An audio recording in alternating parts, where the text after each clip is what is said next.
नमस्कार बंधुओं। आधुनिक भारत का इतिहास, इसका एक महत्वपूर्ण टॉपिक लेकर आज फिर से उपस्थित हूँ मैं। और आज का टॉपिक है बक्सर का युद्ध या बक्सर का विद्रोह, जिसको बंगाल का नासूर कहा जाता है। ये एक ऐसा विद्रोह था जिसने एक निर्णायक लड़ाई की भूमिका अदा की और एक ऐसा स्तर पैदा कर दिया जिससे ये स्पष्ट हो गया कि इतिहास में परिवर्तन का क्या महत्व है। एक ऐसी सत्ता जो पिछले लगभग 100 साल से स्थापित थी, नवाबी संस्था, उसको खत्म करके और वहाँ पर ब्रिटिश हुकूमत की कार्यवाही शुरू हो जाना, ये भारत के लिए बड़ा दुर्भाग्य का विषय था। तो इस युद्ध का बहुत ही महत्व है, ये बहुत निर्णायक युद्ध साबित हुआ। इससे विदेशी शक्तियों का भारत में राजनीतिक लाभ प्राप्त करने का पहला सफल कदम था ये।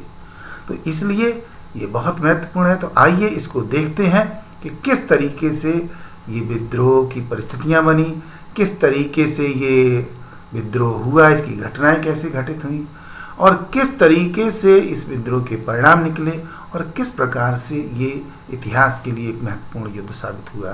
तो आइए, वीडियो में आपका स्वागत है। आप रजिस्टर और पेन उठा कर के बैठिए और जितने महत्वपूर्ण बिंदु हैं उनको अवश्य लिखते जाइए। आपको भविष्य में अभ्यास करने के लिए बहुत सहयोगी साबित होंगे। तो बक्सर का विद्रोह, इसे देखें। बक्सर का विद्रोह भारतीय इतिहास के निर्णायक युद्धों में से एक अत्यंत महत्वपूर्ण युद्ध था और इस युद्ध के द्वारा ईस्ट इंडिया कंपनी को भारत में नियंत्रण स्थापित करने का सुअवसर प्राप्त हो गया था। अंग्रेजों ने बंगाल की तत्कालीन परिस्थितियों एवं मीर कासिम की महत्वाकांक्षा को देखते हुए 1763 में ही इस युद्ध की घोषणा कर दी थी। इस युद्ध की घोषणा जो है कर दी गई थी। कहने का मतलब है कि उस समय बंगाल का जो नवाब था वो मीर कासिम था, है? और मीर कासिम अंग्रेजों के द्वारा ही बनाया गया नवाब था, लेकिन अंग्रेज जो आदेश देते थे उन आदेशों का वो पालन नहीं कर रहा था, है? वो बंगाल का नवाब तो पहले से ही कठपुतली बन चुका था। मीर जाफर के समय से ही मीर जाफर स्वयं सिराजुद्दौला के खिलाफ बगावत करके आया था और मीर कासिम उसका दामाद था।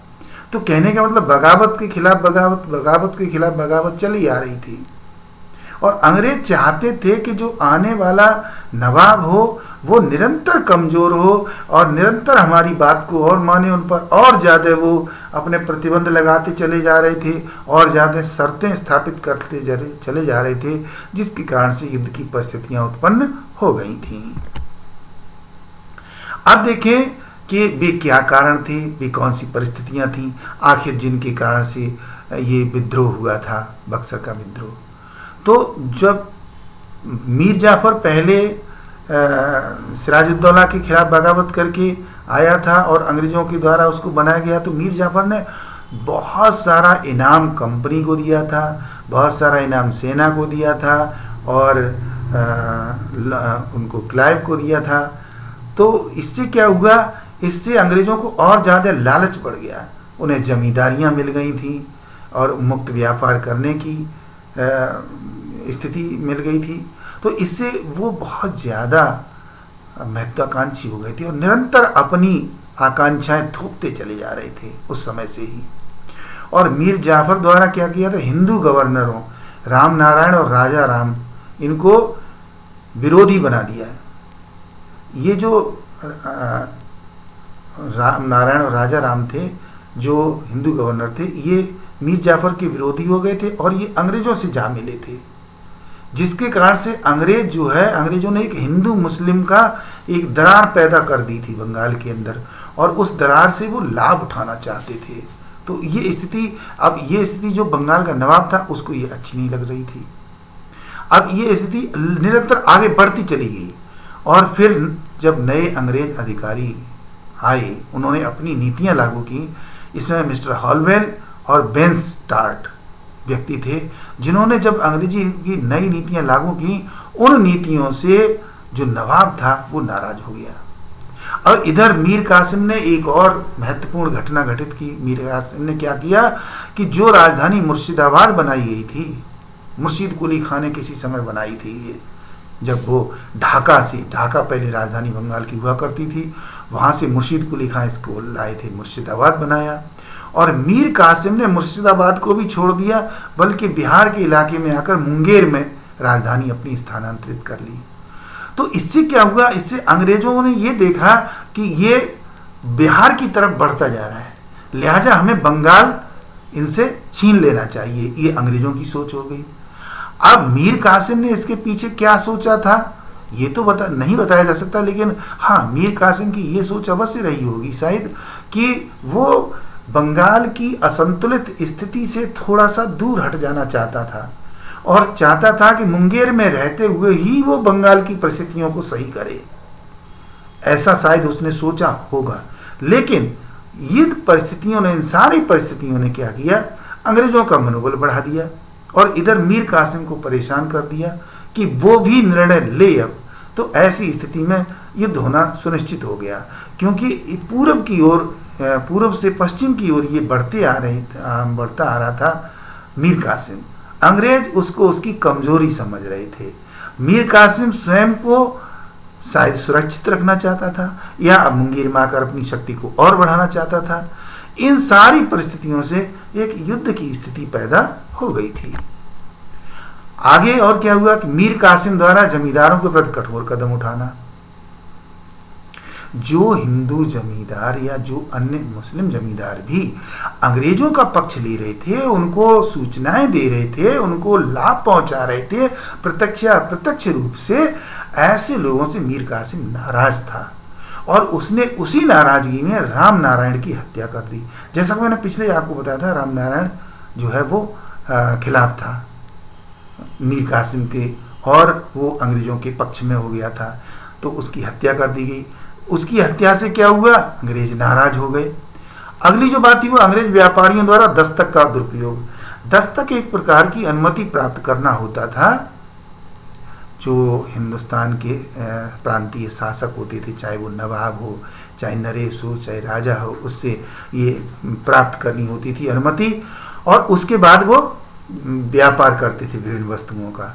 तो अंग्रेज इसका दुरुपयोग किया कि जो परमिशन दी जाती थी उससे कहीं ज़्यादा वो व्यापार करते थे, अलग वस्तुएं खरीदते थे, अलग दामों पर खरीदते थे, अलग तरीके की नीति अपनाते थे, जिससे कि जो मीर कासिम था, नवाब था, वो नाराज था। इसके बाद 1763 ईस्वी में मीर कासिम द्वारा चुंगी और कर हटा देना। अब क्या किया गया, मीर कासिम ने क्या किया कि व्यापार को सरल बनाने के लिए जो हिंदुस्तानी व्यापारी थे उनसे वो चुंगी और कर हटा दिया, जिससे कि सब मुक्त व्यापार कर सकें, सभी लोग व्यापार कर सकें। लेकिन अंग्रेजों को ये अच्छा नहीं लगा, क्योंकि अंग्रेजों को उससे घाटा होने लगा, क्योंकि अंग्रेजों तो देते थे और दूसरे लोगों को व्यापार में लाभ मिलने लगा, तो अंग्रेजों का व्यापारिक लाभ कम होने लगा, इसलिए अंग्रेज नाराज हो गए। 1763 ईस्वी में ही मीर कासिम को हटाकर पुनः मीर जाफर को नवाब बना दिया। अब जब मीर कासिम से पटरी नहीं खाई तो उन्होंने मीर जाफर को बना दिया। तो इसलिए क्या हुआ, यहाँ पर हराकर शब्द लिखा गया है, इसका आप ध्यान रखेंगे, ये शब्द हराकर नहीं और एक हटाकर है, ये टंकण में थोड़ी सी गलती हो गई है, मिस्टेक हो गई है, इसको आप हटाकर समझेंगे। अगली बात थी मीर जाफर द्वारा अंग्रेजों से किए गए वादों को न निभाना। अब मीर कासिम, पहले मीर जाफर को हटाया, फिर मीर कासिम को बनाया अंग्रेजों ने अपनी सुविधा के लिए, फिर मीर कासिम को भी हटा दिया, मीर जाफर को फिर से बनाया, लेकिन मीर जाफर भी क्या है, अंग्रेजों के वादे नहीं निभा पाया। कारण क्या था, कारण ये था कि अंग्रेज लगातार आर्थिक दबाव बनाए हुए थे, नई नई शर्तें लगा रहे थे और नई नई छूटें प्राप्त करना चाहते थे। तो अब इसमें तीन चीजें शामिल थी। एक तो दस्तक थी, दस्तक का मतलब अनुमति प्राप्त करना व्यापार की, उसमें जो है वो दोनों पक्षों के बीच में असंतोष था। कर छूट, टैक्स में छूट चाहते थे अंग्रेज, अपने घाटों की पूर्ति करना चाहते थे, पता नहीं घाटा था भी या नहीं था, वो बराबर ही निरंतर कह रहे थे हमें व्यापार में घाटा हो रहा है, इसकी पूर्ति की जाए। तो इन सारी की सारी परिस्थितियों ने जन्म दिया कि अब क्या करें। वो पक्ष जो अंग्रेज पक्ष था वो बहुत ही सख्त था, कड़े कदम उठाना चाहता था, और जो बंगाल का नवाब था वो अंग्रेजों के वादे पूरे नहीं कर पा रहा था, वो नहीं निभा पा रहा था उन चीज़ों को, लिहाजा युद्ध की स्थिति उत्पन्न हो गई। और अब देखते हैं कि युद्ध की घटनाएं किस तरीके से हुई।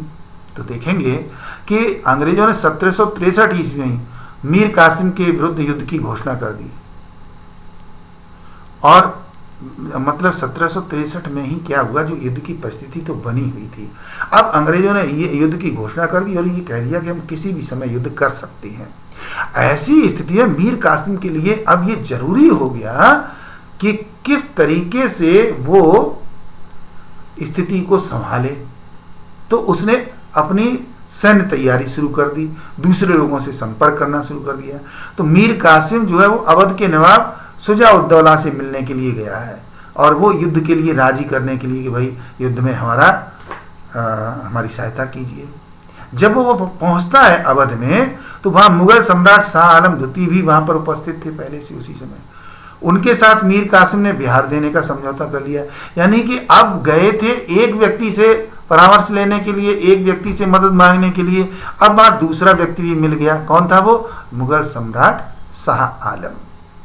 तो शाह आलम से भी उन्होंने समझौता करिए कि भाई लगे हाथ हमारी शक्ति और बढ़ जाएगी तो हम अंग्रेजों से आसानी से जीत जाएंगे। लिहाजा उन्होंने एक संधि तो की शुजा-उद-दौला के साथ में, जो कि अवध का नवाब था, उससे मदद मांगी। एक समझौता किया जो मुगल सम्राट शाह आलम वहाँ उपस्थित थे उनके साथ, और मुगल सम्राट को ये कह दिया कि अगर हम ये युद्ध जीत जाते हैं तो हम आपको बिहार दे देंगे। तो लिहाजा वो भी तैयार हो गए। इस प्रकार से 3 लोगों की ये संयुक्त सेना बन गई। एक तो बंगाल की सेना मीर कासिम की, दूसरे अवध की सेना शुजा-उद-दौला के नेतृत्व में, और तीसरी शाह आलम द्वितीय की सेना, जो कि मुगल सेना जिसको आप कह सकते हैं, वो बन गई शाह आलम द्वितीय के नेतृत्व में। तो ये तीनों सेनाएं एकत्रित हो गई और तीनों सेनाओं को नाम दिया गया संयुक्त सेना, ज्वाइंट आर्मी। तो अब ये 3 लोगों की ज्वाइंट आर्मी जो थी वो बन गई। तब तो मीर कासिम ये सोचने लगा कि भाई हम अंग्रेजों से आसानी से जीत सकते हैं। अब क्या हुई, ये अप्रशिक्षित, अब जो 3 लोगों की सेना थी, इसके साथ सबसे बड़ी दिक्कत क्या थी? एक तो ये सेना अनट्रेंड थी। अनट्रेंड का मतलब लंबे समय से युद्ध नहीं किया था, घर में बैठे हुए थे अपने, वो तैयार नहीं थे मानसिक दृष्टि से, और प्रशिक्षण भी उस तरीके से प्राप्त नहीं किया गया था कि भाई आपको युद्ध में जाकर किस तरीके से लड़ना है, किधर से कहाँ जाना है। एक बात ये थी। दूसरी बात क्या थी? दूसरी एक बड़ी दिक्कत थी कि इस सेना में 3 अलग अलग नेतृत्व थे। मुगल सेना थी, अवध की सेना थी, बंगाल की सेना थी। अब तीनों के साथ समस्या ये थी कि वो एक दूसरे की मदद कैसे करें, है? क्योंकि कंट्रोल अलग अलग है, कंट्रोल एक जगह नहीं था, नियंत्रण एक जगह नहीं था। अच्छा, तीसरी जो समस्या थी वो क्या थी कि भाषा की समस्या थी।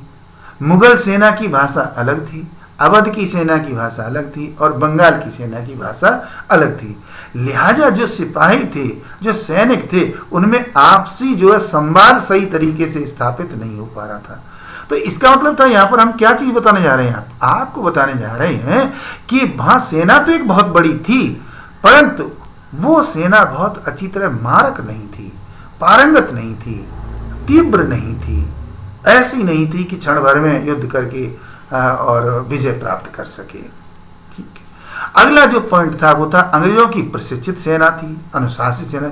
अंग्रेज अपनी सेना को बराबर प्रशिक्षण देते रहते थे, क्योंकि वो बराबर किसी न किसी सैन्य कार्यवाही में इन्वॉल्व रहते थे, और उनकी सेना कैसी थी? वेल डिसिप्लिन्ड थी। दोनों की सेनाएं बक्सर के युद्ध मैदान में आकर के हेक्टर और मुनरो, 2 इनके सेनापति थे अंग्रेजों के, हेक्टर और मुनरो, इनके नेतृत्व में आकर के मैदान में डट गई। 22 और 23 अक्टूबर को 1764 को दोनों सेनाओं के बीच घमासान युद्ध हुआ। तो आपको मैंने बताया कि जो संयुक्त सेना थी उसमें क्या स्थिति थी, और जो अंग्रेजों की सेना थी उनकी क्या स्थिति थी। अब ये जो मैदान है वो कर्मनासा नदी के किनारे पर है। एक हिंदी साहित्य के साहित्यकार ने एक बहुत अच्छा उपन्यास लिखा है जिसका नाम है कर्मनासा की हार। उसमें इस पूरे के पूरे युद्ध का बहुत अच्छी तरीके से वर्णन किया गया है, चित्रात्मक शैली में बहुत अच्छा वर्णन किया गया है किस तरीके से ये युद्ध होता है, कैसे सेनाएं लड़ती हैं, कैसे सैनिक मारे जाते हैं, बहुत ही बीभत्स चित्रण किया गया है। आगे देखिए, युद्ध में संयुक्त सेना पराजित हो गई। अब ये घमासान युद्ध हुआ, 2 दिन तक चला और इसमें संयुक्त सेना जो कि एक विशाल संख्या में थी वो पराजित हो गई।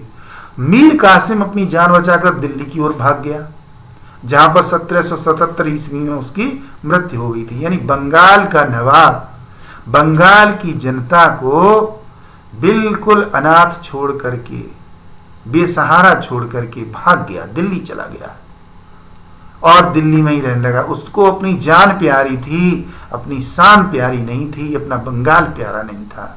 और वहां पर वो लगभग 12-13 वर्ष जीवित रहता है और उसके बाद उसकी मृत्यु हो जाती है। अब 2 सेनापति बचे थे संयुक्त सेना के। एक तो थे मुगल सेना के सेनापति शाह आलम साहब, जो कि उस समय के शासक थे, बादशाह थे मुगल, और दूसरे थे शुजाउद्दौला, जो कि अवध के नवाब थे। इन दोनों ने स्थिति को देखा और ये कहा कि अब बहुत ज्यादा सेना को मरवा देना उचित नहीं है, और इन्होंने आत्मसमर्पण कर दिया। आत्मसमर्पण करने के साथ ही ये युद्ध समाप्त हो गया।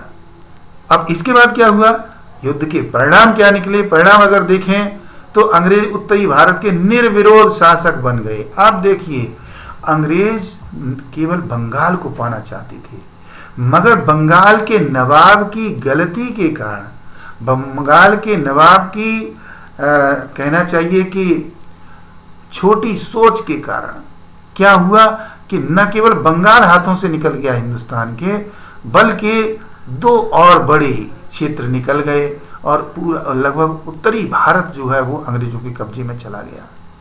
क्योंकि बंगाल के साथ बिहार भी मिल गया उनको, उड़ीसा भी मिल गया, और मुगल बादशाह जो कि दिल्ली से अवध में गया हुआ था, मुगल क्षेत्र भी उसको कुछ प्राप्त हो गया था अंग्रेजों को। अब दूसरा परिणाम ये निकला कि अंग्रेजों को बंगाल, बिहार और उड़ीसा की दीवानी मिल गई। दीवानी का मतलब है, आप देखिए, सिविल राइट्स, राजस्व वसूली का अधिकार मिल गया। राजस्व को किस तरीके से निर्धारित किया जाएगा, किस तरीके से सामान्य प्रशासन चलाया जाएगा, ये सारा अधिकार अंग्रेजों को प्राप्त हो गया। तो जो अंग्रेज केवल व्यापार के उद्देश्य से आए थे, बंगाल पराजय के कारण से उनको एक बड़े क्षेत्र की शासन सत्ता एक तरीके से प्राप्त हो गई। और युद्ध के बाद क्या हुआ, मीर जाफर को फिर से कठपुतली शासक बना दिया गया। और अब वो लंबा समय नहीं बचा था जब पूरी तरीके से अंग्रेज जो है वो बंगाल पर शासन स्थापित कर बैठे, और न केवल बंगाल पर, धीरे धीरे उनकी शासन सत्ता बढ़ती चली गई। तो इसलिए जो बक्सर का युद्ध है वो एक open window for British rule in India साबित हुआ। अगली बात, अगला परिणाम, अंग्रेजों द्वारा अपने वफादार नंद कुमार को मीर जाफर का मंत्री बना दिया गया। नंद कुमार जो कि अंग्रेजों का एक वफादार था, भारत का एक हिंदू था, जो भारतीयों के साथ गद्दारी कर रहा था और अंग्रेजों के साथ वफादारी कर रहा था, उसको मीर जाफर का मंत्री बना दिया ताकि सारी सूचनाएं वो अंग्रेजों को देता रहे। और अगली अंग्रेज जो थे वो विरोधी शक्ति का दमन करने में सफल हो गए। जितनी विरोधी शक्ति थी अंग्रेज की, एक ही युद्ध से बंगाल को कर दिया, एक ही युद्ध से उन्होंने अवध को कर दिया और उसी से मुगल बादशाह को भी कर दिया। इसके बाद इलाहाबाद की संधि होती है 12 अगस्त 1765 ईस्वी को, और ये संधि इस युद्ध के बाद होती है जिसमें शर्तें रखी जाती हैं कि उन शर्तों का दोनों पक्ष कैसे पालन करेंगे, क्या करेंगे। लॉर्ड क्लाइव द्वारा दूसरी बार बंगाल को गवर्नर बनाया गया। लॉर्ड क्लाइव दूसरी बार बंगाल के गवर्नर बने, इससे पहले बने थे प्लासी के युद्ध के बाद, इसके बाद फिर गवर्नर बने। और उसने शाह आलम द्वितीय और शुजाउद्दौला के साथ मिलकर ये संधि की थी जिसको इलाहाबाद की संधि कहा गया था। तो ये इलाहाबाद की जो संधि थी उसकी क्या प्रमुख शर्तें थी, ये जानना बहुत जरूरी है। सबसे पहली शर्त के अंदर ये बात जो रखी गई थी वो रखी गई थी कि अंग्रेजों को बंगाल, बिहार और उड़ीसा की दीवानी मिल गई। मतलब इस शर्त में, इसमें ये अंग्रेजों ने ये कहा कि हमको ये दीवानी चाहिए।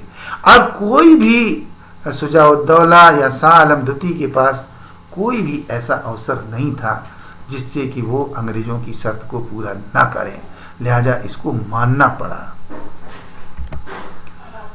इसके बाद दूसरी जो शर्त रखी गई थी संधि की, वो थी इलाहाबाद और कड़ा ये मुगल सम्राट को दिए जाएं। ये मुगल, यहाँ पर थोड़ा सा गलत लिख गया है, थोड़ा त्रुटि हो गई है, ये युग की जगह मुगल है। मुगल सम्राट शाह आलम को दे दिए गए इलाहाबाद और कड़ा। इलाहाबाद के पास में कड़ा मानिकपुर एक प्रांत है जो बहुत ही विख्यात रहा है मध्यकाल के अंतर्गत। तो वो बहुत ही महत्वपूर्ण था। गंगा के किनारे एक तरफ इलाहाबाद है और दूसरी तरफ कड़ा मानिकपुर है। ये मुगल सम्राट को दे दिया गया, जो कि किसी अवध का पार्ट हुआ करता था। अगली बात, जब मुगल सम्राट को मात्र 26 लाख रुपए पेंशन मिलेगी। अब मुगल सम्राट को ये कहा गया कि भैया आप शासन करके क्या करोगे, आप शांति से बैठो, आपको जो कहें वो करो, आप बस सम्राट बने रहो, आप केवल बादशाह बने रहो। और उन्हें 26 लाख रुपए की पेंशन दे दी गई और इसके बदले अंग्रेज राजस्व वसूल करने लगे। अगली बात, कंपनी नवाब को सेना देगी तो खर्च व्यय करना होगा। अब जो नवाब बनेगा बंगाल का, उसको सेना रखनी पड़ेगी अंग्रेजों की, और वो सेना नवाब की रक्षा करेगी और पूरा व्यय जो है वो नवाब साहब उठाएंगे, यानी बंगाल उसका पूरा व्यय उठाएगा। यानी कि जबरदस्ती, वो कहते हैं जबर मारे रोवन न दे, वो वाली बात। यानी अंग्रेजों ने जबरदस्ती ये थोप दी कि आप हमारी सेना रखिए, वो हमारी सेना रक्षा करेगी आपकी, और पूरा खर्चा आप उठाइए। यानी कि सेना अंग्रेजों की होगी, खर्च पूरा नवाब उठाएंगे। तो अब अंग्रेज पूरी तरीके से मनमानी पर उतर आए थे। अगली जो शर्त रखी गई, वो शुजाउद्दौला कंपनी को हर्जाने के रूप में 50 लाख रुपए देगा और व्यापार में छूट देगा।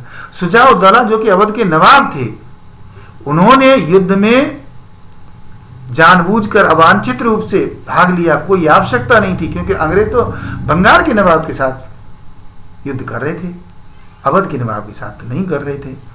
तो लिहाजा शुजाउद्दौला पर हर्जाना डाला गया कि आपको 50 लाख रुपए देने होंगे हर्जाने के रूप में, और पूरे अवध क्षेत्र में आपको व्यापार की छूट देनी होगी।